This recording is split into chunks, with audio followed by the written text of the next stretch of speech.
فوج نے یوم جمہوریہ کی تقریب میں انڈیا گیٹ پر میڈ ان انڈیا ہتھیاروں کی نمائش کا انعقاد کیا ہے اور اس نمائش میں Akash air defence system, BrahMos supersonic cruise missile سمیت انڈیا میں تیار کردہ مختلف ہتھیاروں کو دکھایا گیا ہے جن کا مقصد پاکستان کو نشانہ بنانا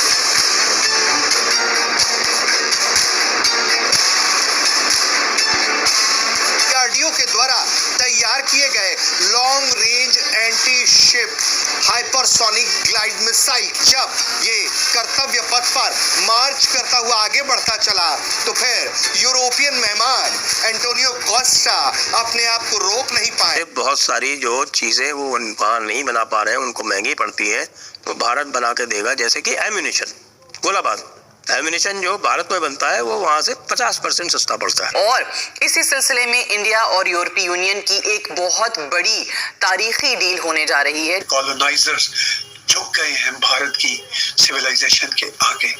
تو میں کیوں نہ اس سویلائزیشن پہ فخر کروں؟ میں کیسے پاکستان جس کی کوئی سویلائزیشن نہیں ہے۔ جب لیڈر اپنی کرسی سے زیادہ ملک کے فیوچر کو اہمیت دیتا ہے تو تاریخ اسے ہمیشہ یاد رکھتی ہے۔ وہ ایمونیشن بھارت سے لینا چاہتے ہیں، بھارت کہتا ہے کہ بھیا خالی ہم ایمونیشن تھوڑی بنا کے دیں گے، ہم تو آپ کو ایئر کرافٹ، پنڈبی، یہ سب ہم بنا رہے ہیں، بنا کے دے سکتے ہیں۔ وہ امریکہ کے سیکیورٹی مفادات کو نقصان پہنچا رہا ہے اور اگر ایسا کرے گا تو اوبویسلی انڈیا اور یورپی یونین کے لیے یہ معاہدہ کرنا بھی کوئی ایزی رائڈ نہیں ہوگی۔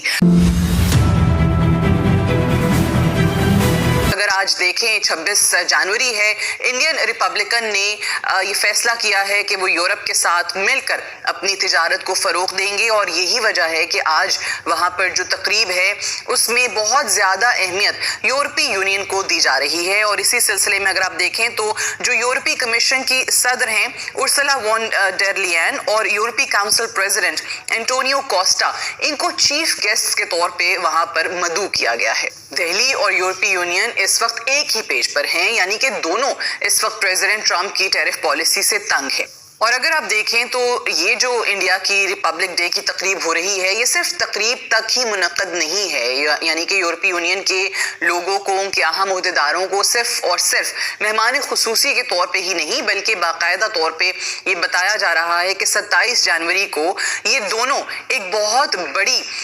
ڈیل کا اعلان کرنے بھی جا رہے ہیں۔ اتنا ہی نہیں، جو یورپی کمیشن کی صدر ارسلا وان ڈر لیئن، انہوں نے انڈیا پہنچنے سے پہلے ہی کچھ روز پہلے ہم دیکھ رہے ہیں جو ورلڈ اکنامک فورم ہوا تھا سوئٹزرلینڈ کے شہر ڈیووس میں، وہاں پر انہوں نے خطاب کے دوران یہ اعلان کر دیا تھا کہ یورپی یونین بلاک اور انڈیا مل کر 200 بلین لوگوں کا ایک فری ٹریڈ معاہدہ کرنے جا رہے ہیں، جو کہ دنیا کی اگر آپ کل